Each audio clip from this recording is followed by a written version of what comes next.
미국 집값이 2000년에서 2006년까지 2배 올라요.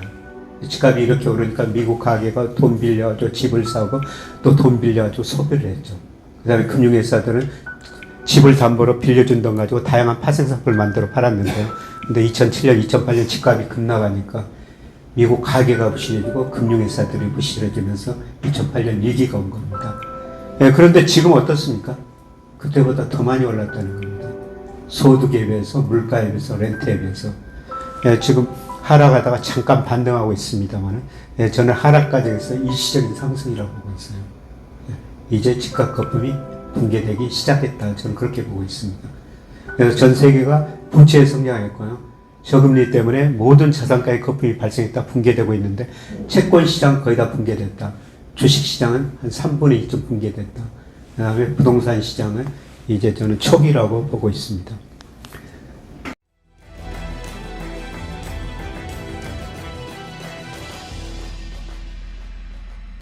사실 저희 이 포럼에 강의를 해주시겠다고 막 여러 대학원의 대학교의 경영학, 경제학 또는 정치학 이런 교수님들도 많이 저희 포럼에 오고 싶어 하는데요.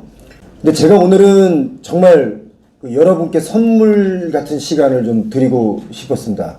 제가 유튜브를 시작한 이유가 오정보들이 사실 유튜브에 너무 많습니다.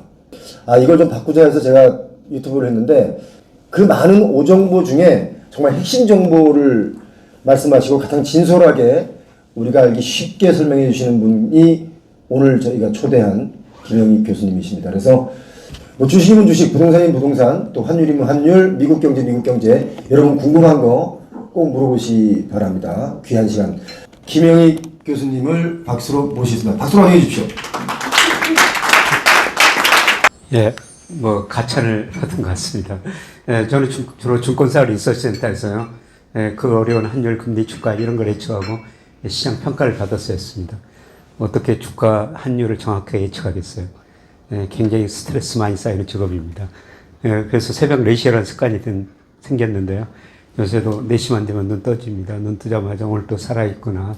이런 식으로 하루를 시작합니다. 예, 가끔 부자들, 기업 CEO들 만나면 공통적으로 이런 말씀을 하세요. 시대의 흐름에 당하지 말자. 개인한테 당하면 일부 자산을 잃을 수가 있지만 시대의 흐름에 당하면 모든 자산을 잃을 수가 있다는 거죠. 반대로 시대의 흐름을 알면은 개인도 부축적할 수 있고 기업도 성장시킬 수 있다는 겁니다. 저하고 그 시대의 흐름을 한번 같이 생각해보는 시간을 갖겠습니다. 예, 지금 세계 경제 참 어렵다고 그러는데 왜 어렵냐면은 각 경제 주체 부채가 너무 많이 쌓였어요. 그리고 모든 자산가의 거품이 발생했다, 붕괴되는 과정입니다. 그러나 이런 위기를 우리가 기회로 활용하자, 이런 말씀을 드리고요. 예, 그 다음에 달러같이 장기적으로는 하락할 것이다. 그래서 우리 환율이 1,300원 근처까지 가서 움직이고 있는데요. 시간이 가면은 1,150원 정도로 떨어질 것이다. 이런 말씀을 드리겠습니다. 우리 경제 구조적으로 저성장 국면에 들었었고요. 예, 금리는 이제 떨어지기 시작했는데 장기적으로 더 하락할 것이다. 이러한 관계에서 우리 기업들, 개인들이 어떻게 대응해야 될지 한번 같이 생각해 보겠습니다. 예, 경제라는 게 장기적으로 성장하죠. 근데 중간중간 어려운 시기가 있었지 않습니까? 대표적으로 2008년 미국에서 금융위기가 왔었고요. 2020년 코로나 때문에 세계 경제가 극심한 침체에 빠졌었어요. 예, 언론에서 저를 닥터 둠 이런 식으로 표현하는데요. 예, 제가 2008년, 2020년 이래서 경고했습니다. 예, 그리고 2020년 상반기에 코스피가 3천 갔을 때 동아일보, 국민일보 이런 신문을 인터뷰하면서 2200까지 떨어질 수 있습니다. 이런 전망을 했었습니다. 예, 그랬더니 조회 건수는 100만 건이 넘었다는데요. 댓글이 다 여기였다는 겁니다. 3,300, 4,000 이야기가 나오지 않았습니까? 근데 2,200까지 떨어진다고 그러니까 이런 미친 자식이 어디가 있냐, 이런 식의 반응이었다는 겁니다. 근데 실제로 코스피가 어땠습니까? 2,135까지 제가 예상한 것 밑으로 떨어졌어요. 말씀드린 것처럼 경제라는 게 장기적으로 성장합니다. 근데 실제로 어떻습니까? 좋아졌다, 나빠졌다, 이런 사이클이 계속 반복되는 거예요. 여러분이 경제학을 공부 안 하셨더라도 아마 이런 식을 보셨을 겁니다. 경제가 성장하는 우리 가계가 소비를 해야 되죠. 저기 C입니다. 기업이 투자를 해야 되죠. 정부가 돈을 써야 되죠. X 수출이 돼야 되는 거예요. 저거에 따라서 경제가 좋아졌다, 나빠졌다, 사이클이 반복되는 겁니다. 근데 2008년 미국에서 위기가 온 거예요. 가계가 소비, 기업 투자 줄였죠. 세계 경제 나쁘니까 수출이 많이 줄어든 거예요. 그래서 빨간 선으로 표시된 것처럼 경제가 급격하게 나빠진 겁니다. 쉽게 말씀드려서 파란 선이 세계경제 공급 능력인데요. 빨간 선이 수요죠. 즉 화살표만큼 수요가 부족한 거예요. 그래서 수요를 부양하기 위해서 각국 정부가 가감한 재정정책을 펼친 겁니다. 재정정책이라는 게 뭡니까? 정부가 주로 국채 발행해가지고 돈을 쓰는 거예요. 그리고 각국의 중앙은행은 어떻습니까? 금리 내려가지고 돈 풀어가지고 소비 투자를 부양한 겁니다. 그래서 소비 투자 정부 지출이 늘어나면서 2019년까지 세계 경제가 많이 회복됐었어요. 그런데 이 과정에서 각 경제 주체 부채가 많이 증가하고 있다는 겁니다. 정부가 돈을 쓰다 보니까 정부 부채가 늘었고요. 그 다음에 저금리 때문에 가계 기업이 부실해졌다는 겁니다. 그래서 제가 이런 걸 보면서 2019년에 책을 쓰면서요. 2020년 경제 굉장히 어려워집니다. 주가도 급락합니다. 이런 전망을 했는데 또 코로나가 가지고 제 전망을 맞춰줍니다. 또 코로나가 가지고 소비 투자 수출이 줄어드니까 경제가 급격히 나빠진 거죠. 그러니까 어떻습니까? 또 정부가 돈을 쓰고 중앙은행 돈을 풀었습니다. 그래서 경제가 빠른 속도로 회복됐죠. 여러분 2020년 어떻게 견뎠어요? 2020년 세계 경제가 마이너스 2.8% 성장했습니다. 1930년대 대공황 이후 마이너스 3% 가깝게 성장한 것은 처음이었습니다. 그런데 2021년 세계 경제가 6.3%나 성장합니다. 얼마나 빨리 회복됐습니까? 그만큼 정부가 돈을 많이 쓰고 중앙은행은 돈을 많이 풀었다는 겁니다. 그런데 성장률 둔화되는데요. 근데 어떻든 경제는 V자가 회복됐는데요. 이 과정에서 선진국은 정부가 부실이 됐어요. 2008년 GDP 대비 선진국 정부 부채가 76%였는데 2020년 코로나 때문에 136%까지 늘어났습니다. 물론 최근 조정이 되고 있습니다만 신흥국은 기업 부채가 59에서 121%까지 늘어나 버린 거예요. 그래서 선진국은 정부 부채가 늘었고 신흥국은 기업 부채가 많이 늘었죠. 우리나라는 대표적으로 누가 부실해졌습니까? 가계가 부실해진 거예요. 여러분 언론에서 우리 가계 부실 자주 이야기 듣죠. 97년 우리 외환위기 겪었습니다. 외환위기가 왜 왔죠? 86년, 88년에 우리 3조왕으로 우리 경제가 연평균 12%나 성장합니다. 그래서 경제가 좋으니까 우리 기업들이 미래를 낙관적으로 투자를 정말 많이 했죠. 근데 90년대 수요가 부족하니까 기업이 부실해지고 돈을 빌린 은행까지 부실이었습니다. 97년 외환위기는 한마디로 부실한 게 은행을 처리하는 과정이었죠. 얼마나 뼈아픈 구조조정을 했습니까? 우리 30대 재벌 중 11개가 해체됐어요. 근데 어떻든 세계가 우리가 구조조정을 잘했다 이렇게 평가했는데요. 그때 가계부채가 GDP 대비 50%, 정부 부채가 6%밖에 안 됐습니다. 우리 정부가 정말 건실했죠. 167조 공적자금 투입해가지고 구조조정을 빨리 끝낼 수가 있었습니다. 근데 지금 어떻습니까? 기업 부채가 외환위기 전보다 더 높아졌죠. 가계부채 50%에서 105%가 된 거예요.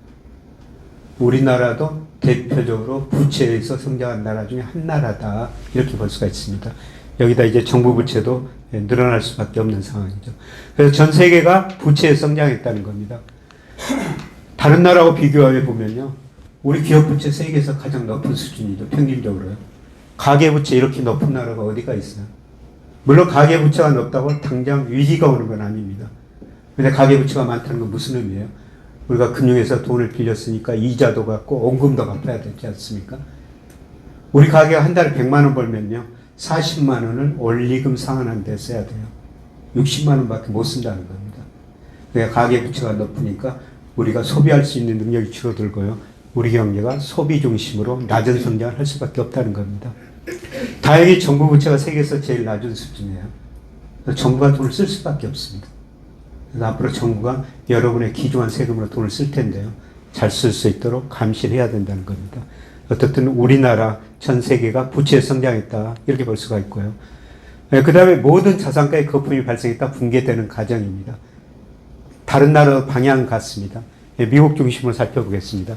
이 빨간 선이 마샬 K라는 거예요. 마샬 K라는 것은 돈, M2를 명목 GDP, 실물에 비해서 돈이 얼마나 많이 풀렸는가 그걸 나타내는 지표인데 어떻습니까? 이기 때마다 미국이 돈을 풀었죠. 이번 코로나 때는 어떻습니까? 미국이 역사상 볼 수 없을 정도로 돈을 엄청 많이 풀었지 않습니까? 저렇게 돈을 많이 푸니까 우선 채권 시장에서 거품이 발생한 거죠. 2020년 상반기에 미 10년 국채 수익률이 0.5%까지 떨어졌어요. 거꾸로 채권 가격은 역사상 최고치를 기록했다는 겁니다. 그런데 어떻습니까? 저렇게 돈을 풀어가지고 물가가 오르니까 지금 돈을 상대적으로 줄이고 금리를 올리고 있습니다. 예, 그래서 미국 10년 국채 수익률이 4%까지 올라간 거예요. 채권 시장에서는 거품이 거의 다 붕괴됐습니다. 제가 미 적정 수준 금리 추정해 보니까 한 4% 정도 됩니다. 채권은 지금 사셔도 된다는 겁니다. 이제 주식시장에서 거품이 붕괴되는 과정이에요. 흔히들 버핏 지수라고 그러는데요. 주식시장 시가총액을 GDP로 나눈 겁니다. 2021년 4분기에 329%였습니다. 네, 역사상 주식시장이 제일 큰 거품이 발생한 거죠. 2000년 IT 거품보다 더 심각한 거품이 발생했다는 겁니다. 네, 그런데 꺼지고 있지 않습니까? 최근에 좀 반등하고 있는데요. 일시적 반등이라는 겁니다. 네, 적어도 2000년에서 2021년 평균까지는 와야 된다는 거죠. 주식시장은 한 3분의 2쯤 거품이 붕괴되고요. 3분의 1쯤은 남아있다는 겁니다. 네, 미국 주식 투자 지금 조심스럽게 접근하셔야 된다는 겁니다. 네, 그리고 이제 부동산이에요. 2008년 미국의 위기가 왜 왔습니까? 네, 미국 집값이 2000년에서 2006년까지 2배 올라요. 집값이 이렇게 오르니까 미국 가게가 돈 빌려가지고 집을 사고 또 돈 빌려가지고 소비를 했죠. 그 다음에 금융회사들은 집을 담보로 빌려준 돈 가지고 다양한 파생상품을 만들어 팔았는데요. 근데 2007년, 2008년 집값이 급락하니까 미국 가게가 부실해지고 금융회사들이 부실해지면서 2008년 위기가 온 겁니다. 예, 그런데 지금 어떻습니까? 그때보다 더 많이 올랐다는 겁니다. 소득에 비해서, 물가에 비해서, 렌트에 비해서. 예, 지금 하락하다가 잠깐 반등하고 있습니다만, 예, 저는 하락 과정에서 일시적인 상승이라고 보고 있어요. 예, 이제 집값 거품이 붕괴되기 시작했다. 저는 그렇게 보고 있습니다. 그래서 전 세계가 부채에 성장했고요. 저금리 때문에 모든 자산가의 거품이 발생했다. 붕괴되고 있는데, 채권 시장 거의 다 붕괴됐다. 주식 시장은 한 3분의 2쯤 붕괴됐다. 그 다음에 부동산 시장은 이제 저는 초기라고 보고 있습니다.